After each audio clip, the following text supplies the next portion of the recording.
agora.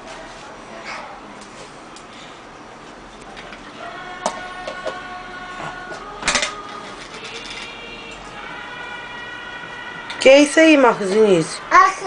O que é que tu tá comendo? Ei, o que é que tem na tua boca? Olha pra mamãe, deixa eu ver.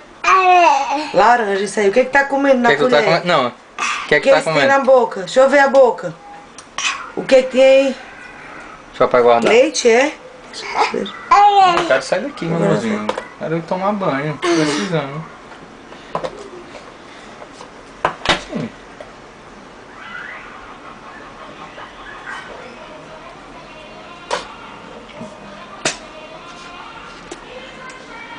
Tá bom já. Só pra guardar. Toma, pega a colher. Pega a colher. Como? Bota na boca, a colher ainda tem leite na colher. Tem leite na boca.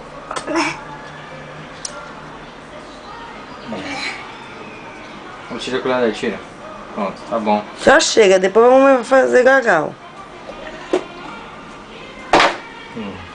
Come o leite, come. Não, aí não, na boca. Na boquinha, vá. Bota o leite na boca.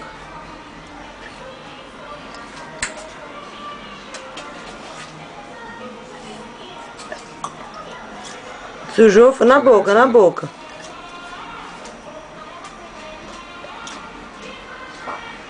Na boca, tá? É bom? É bom? Como é que faz quando é bom? Como é? Como é que faz? Isso é laranja, dói a boca se comer assim. Mamãe vai já descascar. Mamãe vai descascar. Como é que faz o leitinho gostoso? Como? Quer laranja agora? Mamãe vai descascar. Bora com a mamãe.